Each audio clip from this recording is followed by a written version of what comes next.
Hello everyone, welcome to straight drive cricket channel. Cricket fans అందరికీ ఒక small update. అదేంటంటే India south Africa మధ్య జరగనున్న సెకండ్ టెస్ట్ మ్యాచ్ టైమింగ్స్లో బీసీసీఐ కొన్ని మార్పులు చేసింది. సో జనరల్గా మనకు టెస్ట్ మ్యాచ్ ఎప్పుడు స్టార్ట్ అవుతుంది? 9కి ఏమో టాస్ వేస్తారు, 9:30కి మ్యాచ్ స్టార్ట్ అవుతుంది. So 9:30 to 11:30 first session.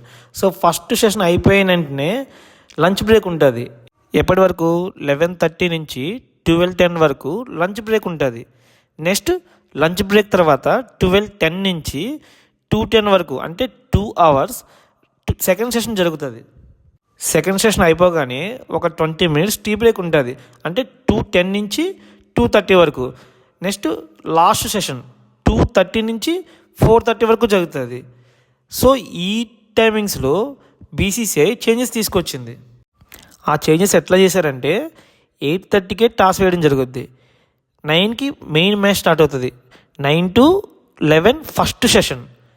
ఇక్కడ మనకి ఫస్ట్ సెషన్ అయిపోయినట్టే జనరల్గా ఏముంటుంది? లంచ్ బ్రేక్ ఉంటుంది. ఇక్కడ లంచ్ బ్రేక్ ప్లేస్లో టీ బ్రేక్ తీసుకొచ్చారు, ఒక 20 minutes, 11 to 11:20. 11:20 నుంచి 1:20 వరకు సెకండ్ సెషన్ జరుగుతుంది. సెకండ్ సెషన్ అయిపోయిన వెంటనే 1:20కి లంచ్ బ్రేక్. ఎప్పటి వరకు? 2 వరకు. సో నెక్స్ట్ 2 నుంచి 4 వరకు థర్డ్ సెషన్ జరుగుతుంది. సో ఇట్లా మ్యాచ్ టైమింగ్స్లో చేంజెస్ చేశారు. ఈ చేంజెస్ ఎందుకు చేశారంటారా? మనకి మ్యాచ్ ఎక్కడ జరుగుతుంది? గౌహతిలో. అక్కడ వింటర్ సీజన్ కాబట్టి సన్ రైజ్ 5:30కి అయిపోతుందంట, సన్సెట్ ఏమో 4:30కి అయిపోతుంది. సో మనకి డే టైం అనేది చాలా తక్కువగా ఉంటుంది. అందుకు ఫైనల్ సెషన్లో బ్యాడ్ లైట్ వల్ల మ్యాచ్కి ఏమైనా అంతరాయం వస్తుందేమో అని టైమింగ్స్లో ఇట్లా చేంజెస్ చేశారు. అందరూ గుర్తుపెట్టుకోవాల్సింది ఏంటంటే ఈ టెస్ట్ టైమింగ్స్ చేంజ్ అయినాయి కదా, ఇది ఈ ఒక్క టెస్ట్ మ్యాచ్కి మాత్రమే.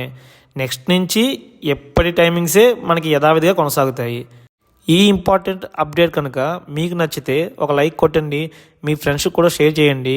మరిన్ని ఇలాంటి ఇంపార్టెంట్ అప్డేట్స్ కోసం నా ఛానల్ని సబ్స్క్రైబ్ చేసుకోండి.